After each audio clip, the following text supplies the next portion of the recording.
Hello and welcome to my next and final brushes episode on my updates on how I'm learning to draw in VR.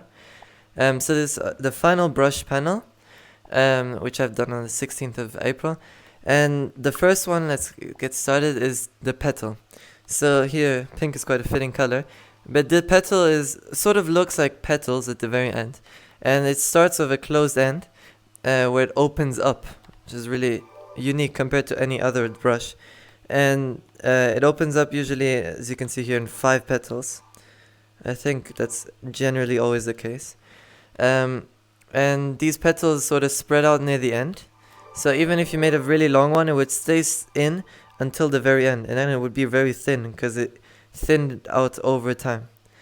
So let's read this. So yeah, 5 petals. They're tapered, which means that one of the ends is pinched, and yeah, the front of the petals are open. So next one, icing. So it's a cylindrical tube affected by shadow.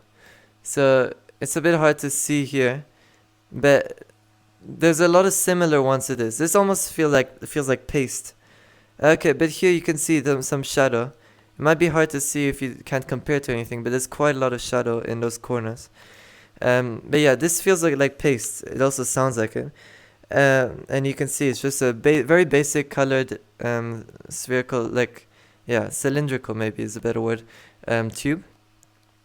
And yeah, it's a very basic, stays the same throughout. And yeah, a cylindrical tube. So yeah, that's icing. Then the next one is tune, which is very similar, but again, it's a cell, I believe. It's a cell vinyl sort of design, where let's just try to get a contrast.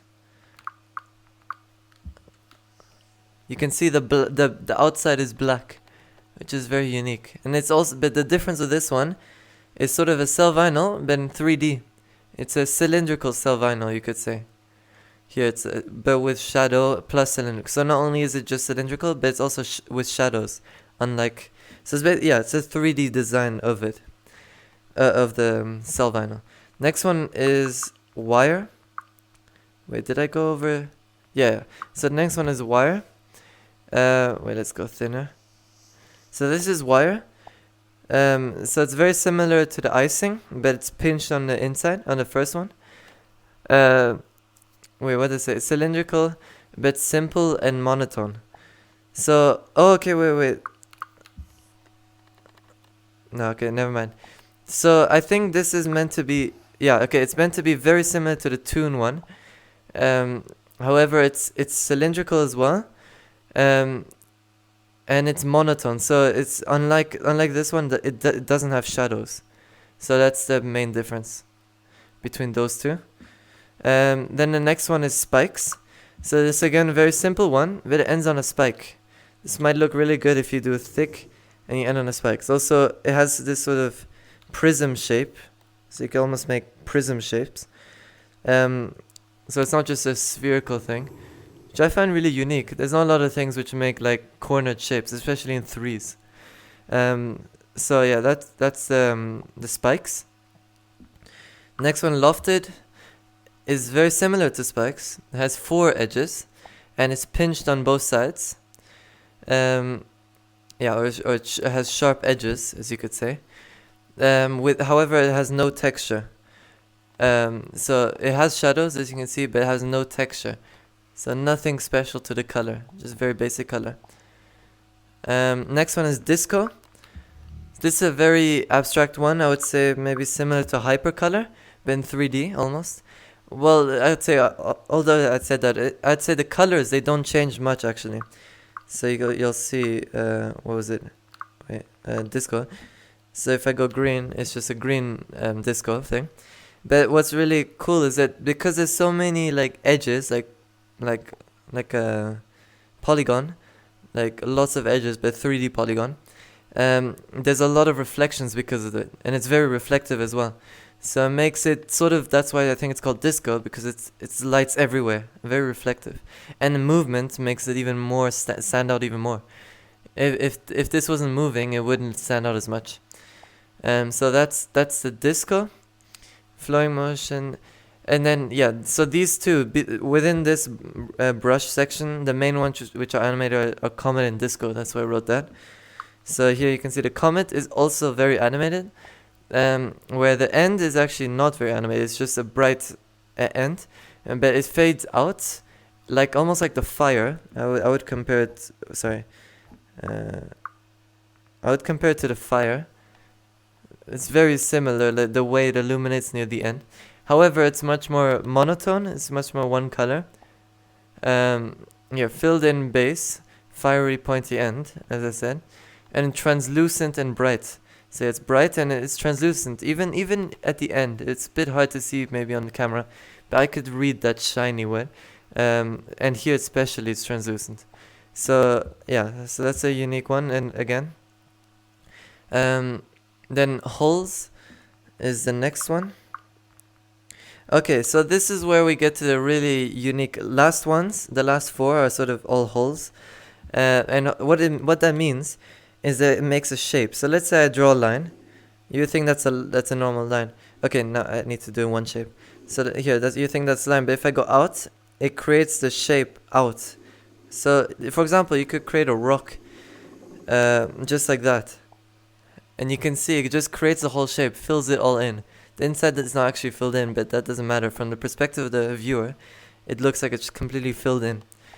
And that's a really easy way to make big shapes. If you don't want to spend too much time making all the edges, like one by one, like one edge, and closing it all off. This is a very easy way, maybe to even make a cube and stuff like that. Now the difference between all of these is this. So overall, they build up shape, and they're good for large objects. However, they cannot make convex corners. So what that means, so this is concave where it goes out, but convex means it would go in. Let me try to. So if it goes in, it cannot go in as a shape. So that's the problem with that, is you cannot add any inner detail, and if you erase the part, it just erases everything. So you should really be careful as to when you use this, because it might not be useful for every situation. Now, as I was gonna say, the first one is called Shiny Hole because it has shadows and highlights. It has a lot of so it has highlights or like reflections and shadows on the bottom and wherever it comes. And then it's glossy, yeah. So that's what I meant by reflective.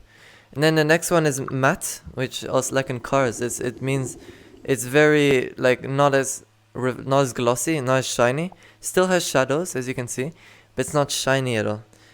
This might be hard to understand at first, but you'll see here, the reflection is what makes a big difference. So basically, the whites, they come out with this one, and the blacks, whereas this one is just the blacks and the color.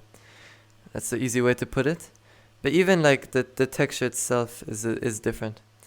Unlit hole is the next one. This is basically just a drawing. So this probably, I regret now, I didn't know about this. This is probably the easiest way to make like a room. Now there's a little wall here. But like, let's say, okay, the problem is it fills it all in. But this is like a full thing, and you don't even know now. Like, no one knows that this is not in a shape if it's well made. So yeah, that's a really interesting one. Because there's no I might have not made this clear, but there's no reflections and no shadows. And then last one is diamond, which is a very see-through, reflective on the edge. Almost, it feels like a bubble. It feels like if you touch it, it would pop. And yeah, there's shadows, there's highlights or like glossiness, but it's very translucent. Yes, and shiny on the outside, which is interesting. And apparently I forgot about this. There's a slight ripple. So here you can see like on the edges the way it reflects. I think that's what they meant. Or was it? Okay, I believe it might be really hard to see, but I believe that it moves slightly on the edge. Yeah, I believe I'm seeing slight movement on the edge. So that's what I meant by a slight ripple. And I saw this proven in the video as well. So that's also quite cool. And it sort of makes it even look more watery, you could say. This could be really cool for like a river, which is slightly see-through, and then you could put things within it. And that's honestly, I'm inspired by this. I would love to try to make something like that. So yeah, that's the end of the brushes. I really think these last ones are really unique and could have a lot of uses. Obviously, these are the main ones, but if for example, if you focus on using a certain set of ones and you choose that, and then you add certain effects at the very end, you can make your drawing look very different to others and very abstract and unique. So that's what I love about all these brushes, and that's the end of all the brushes. Thank you for listening. Till next time.